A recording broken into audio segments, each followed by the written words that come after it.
about one of the most shocking sports business stories over the last decade plus, because none of us saw the Lakers being sold 1 year after the Lakers were sold. And in reality, if you want to put it into layman's terms, how much money would you take to give up on a dream, to just sell your dream? Mark Walters said it was his dream to buy the Lakers, right? So it's a dream unless you could plus out $2.5 billion in valuation. Was it really? Can you really say something is a dream if there's a price for you to not live it out? No. Then it's not a dream. But that's the part that's weird to me, because when he purchased the Lakers, he made it sound as if this was going to be one of his priorities for the rest of his life. He looked at himself as a steward of the most iconic franchise in the NBA.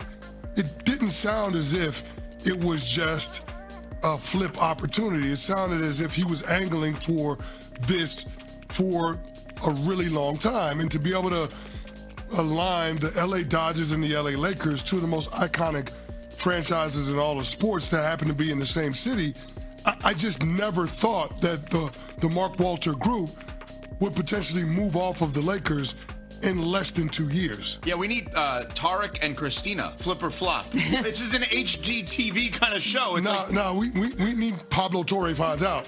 That's not who we need. Like, I want to know exactly what's going on with this. Let's just do this then without being. Go for it. We got to do it. Right. No, Okay, Nuno has Dave McMenamin sound that he wants to play here from NBA Today, as this is the background as to why Dave McMenamin covers the Lakers, why the Lakers would sell now. I've checked in with sources around the league, I'm sure, as we all have, and the biggest question mark I keep getting back to me is why? Is this somehow in relation to the investigation, the federal investigation going on into Mark Walters' other business interests outside of his ownership of the Dodgers and the Lakers and the Sparks? We're going to find out. We're going to keep asking these questions, but on its face, we can say, yes, that's a great job. You make $2.5 billion in 14 months. Yeah, he flipped the house very quickly. Exactly. Yes. But the way he talked about this team when he initially purchased it is that he was going to be basically the stakeholder for the rest of his career, the rest of his life. You know, this is a legacy type of entity. This isn't a building that you just flip like a house, right? And so there's some major question marks here. Okay. So you brought up Pablo Torre finds out, obviously a phenomenal Pulitzer Prize winning reporter. And who does great work in the LA area, so I'm told. Ask Steve Ballmer. So, Amber, I think when we look at this, to Cece's point, you never said anyone was doing anything fishy by any stretch of imagination. What you just brought up by bringing up Pablo was someone needs to explain how quickly this all came together, why it came together, who else was involved and how it came together, what did some people know versus other people knowing, and that's why there are so many names involved in this with direct ties to so many different people. Right. It's impossible to ignore the investigation into Walter's other companies. It's impossible to ignore some of the things that just aren't necessarily making logical sense in terms of how quickly this deal came together. Ramona's excellent. She's obviously reporting what she's being told. Ramona had said that over here, Kushner and Iger were bidding on a Las Vegas expansion team and things were getting too expensive. And so they decided to pivot and buy the Los Angeles Lakers instead for $12.5 billion. That doesn't really make sense, because what was being reported for the Vegas expansion team was something more like $7 to $10 billion. So all of a sudden you've decided to then go spend a whole lot more money on the Los Angeles Lakers. I know that's an iconic franchise, but all of this seems peculiar. And I think it's fair for those questions to be asked. And obviously this whole thing did come together very quickly. It clearly was kept under wraps, whatever conversations were being had previously. So there isn't much reporting on this done yet. And the powers that be, like the McMenamins and the Ramonas of the world, are certainly going to be digging into this. And I would imagine that we'll be finding out some more stuff here over the next few weeks. But I want to call something out, because both of you said that it's not actually a dream if there's a price tag brag on giving it up. And all three of us sitting here are living out our dream right now. And you mean to tell me, Evan Cohn, that if somebody walks into that studio right now and said, I will hand you $5 billion to give up your seat on Unsportsmanlike, you wouldn't do it and go find another show? Come on now. I'm the wrong person to ask that one, too. No. I think we've already discussed this, Amber. Unfortunately, none of us won the Powerball. That's somebody in Illinois, so God bless them. But here's what I'll say.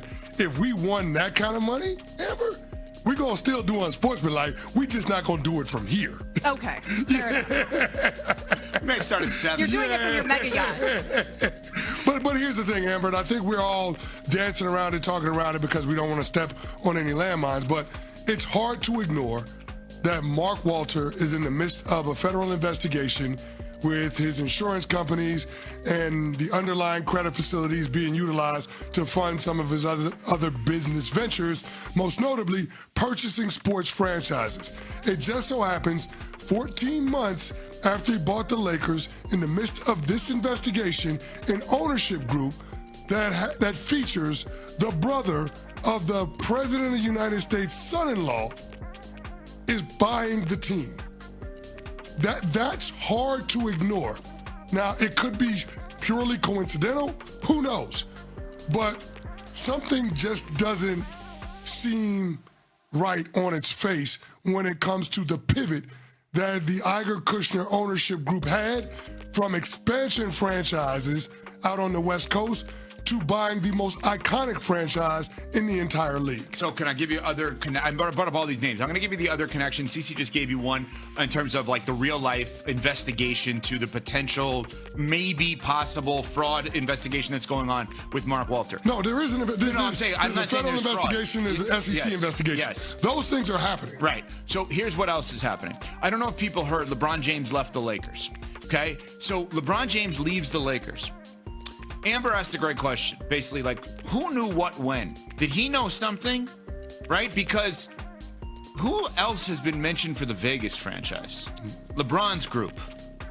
Who now has an opening to maybe get that Vegas franchise where he could have potentially been outbid for that Vegas franchise? And or one of the coolest things about the Bob Iger, Josh Kushner group is the Bob Iger part. Face of the franchise, trusted leader of an organization.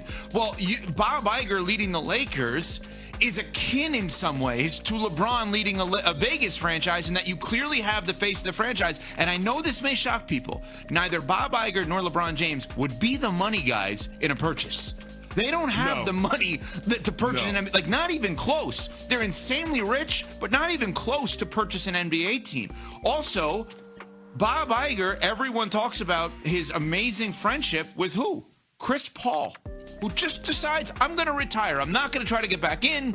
What could Chris Paul be involved with the Lakers now? Wouldn't the irony of all ironies with that, of that he couldn't get traded there, and now maybe he could run the team one day with Bob Iger? Chris Paul running the team, JJ Redick coaching the team. Where did Bob Iger have floor seats to? Yeah, the LA Clippers during that time. He's the owner of Angel FC.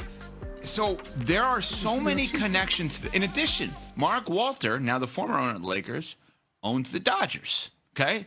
The Dodgers and the Lakers were being merged over the last year or so into an organization that I talked to somebody at ESPN LA yesterday, and he said to me, there's always been this buzz that Andrew Friedman, who runs the Dodgers, could also run the Lakers, not in terms of X's and O's, but how to build a franchise, which would make sense, right? I've said it a million times. I'd hire Theo Epstein to run any sports franchise. Bob Myers running the Commanders. Same kind of thing, right? So there are so many ties. And then Nuno tells me today that FIFA's involved. And I'm like, how is FIFA involved? Because